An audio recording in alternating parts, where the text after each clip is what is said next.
চাওয়ার মতো চাইতে হবে। আপদ থেকে আপনারা রক্ষা করবে কে? যদি আপনি ইস্তেগফারের সাথে আঠার মতো লেগে থাকেন। কিসের সাথে? কথা বলেন। ইস্তেগফারের সাথে লেগে থাকতে পারলে এক নাম্বার হচ্ছে বিপদে পড়লে আপনারে মুক্ত করে দিবে কে?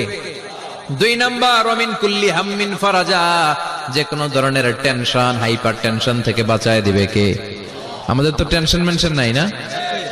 আছে? লাইফ নিয়ে টেনশন, বাঁচার টেনশন, মরার টেনশন, ক্যারিয়ারের টেনশন, রাস্তাঘাটে যানজট এটার টেনশন, পুলিশের দৌড়ানি, র্যাবের দৌড়ানি, বাড়ির ভাড়া, গ্যাস বিল, বিদ্যুৎ বিল, ছেলে মেয়েদের লেখাপড়া, কত টেনশন। এই সব টেনশন থেকে আপনারে মুক্ত করে দিবে কে?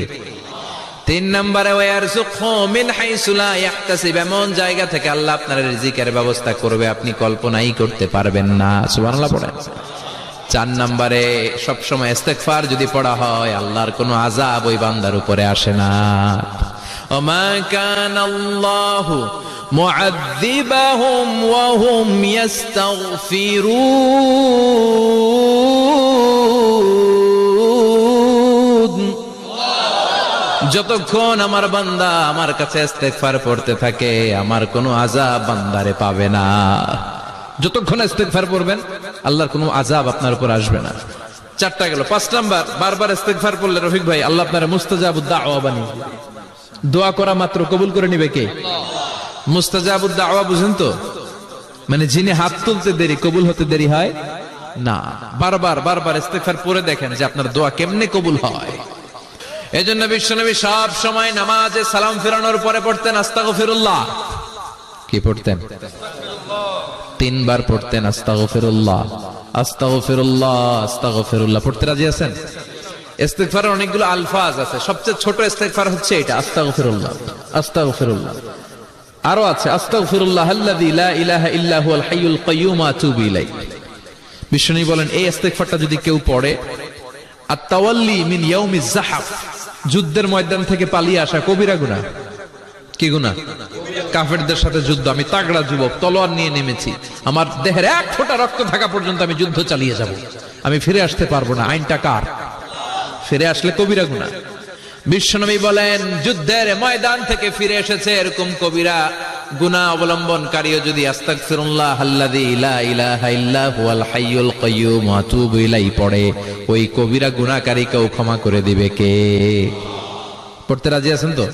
আবার সাইয়েদনা আবু বকর বললেন ইয়া রাসূলুল্লাহ আল্লিমনি দুআআন আদউ বিহি ফি সালাতি, এমন দোয়া আপনি আমারে শিক্ষা দেন যে এই দোয়াটা আমি নামাজে পড়তে পারি। বিশ্বনবী বললেন পড়ো আল্লাহুম্মা ইন্নী যালামতু নাফসি যুলমান ওয়া লা ইয়াগফিরুয যুনুবা ইল্লা আনতা ফাগফিরলি মাগফিরাতাম মিন ইনদিক ইন্নাকা আনতাল গফুরুর রহিম। সুবহানাল্লাহ পড়েন। এটাও ইস্তেগফার। আমরা এটার বলে দোয়া মাসুরা, সালাম ফেরানোর আগে পড়ি না? যেখানেই ক্ষমা চাওয়ার কথা আছে ওইটারই কি বলে? ইস্তেগফার। আল্লাহুম্মা ইন্নী যালামতু নাফসি, আল্লাহ জুলুম করেছি, জুলমান কাসীরা, অনেক জুলুম।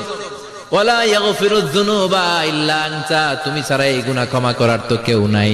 ফাগফিরলি মাগফিরাতাম মিন ইনদিক, তোমার দয়ায় আমারে ক্ষমা করে দাও। ইন্নাকা আনতাল গফুরুর রহিম, তুমি হলা ক্ষমাশীল। ঠিক কি না? এটাও ইস্তেগফার, এটাও পড়বে। আর এই সব ইস্তেগফারের শ্রেষ্ঠ ইস্তেগফারের নাম সাইয়্যিদুল ইস্তেগফার। যত ইস্তেগফার হতে পারে এর মধ্যে সবচেয়ে শ্রেষ্ঠতম ইস্তেগফার নাম কি? কথা কন।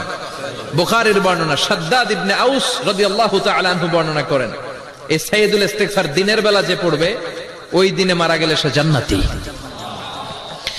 এই সাইয়্যিদুল ইস্তেগফার রাতের বেলা যে পড়বে ওই রাতে যদি ইন্তেকাল হয় ওই লোকটা জান্নাতি।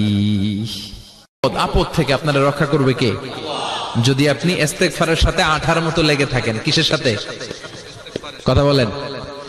ইস্তেগফারের সাথে লেগে থাকতে পারলে এক নাম্বার হচ্ছে প্রিয়জনের কাছেও এই আমল শেয়ার করুন। বন্ধুরা, আশা করি আমাদের আজকের এই ভিডিও আপনাদের পছন্দ হয়েছে। এই ধরনের ভিডিও নিয়মিত পাওয়ার জন্য আমাদের চ্যানেলটি সাবস্ক্রাইব করে রাখুন আর তার পাশে থাকা বেল আইকন ক্লিক করে রাখুন। আপনার মূল্যবান মতামত কমেন্টে লিখে জানানোর অনুরোধ রইল। ভালো থাকবেন, নিরাপদে থাকবেন। আবারও আপনাদের মাঝে দোয়া ও ইসলামিক বিভিন্ন ধরনের ভিডিও নিয়ে হাজির হব আমার চ্যানেল থেকে। সে পর্যন্ত আপনাদের ভালো থাকা, সুস্থ থাকা কামনা করে আজকের মতো এখানে বিদায় নিলাম। আল্লাহ হাফেজ ভিউয়ার্স।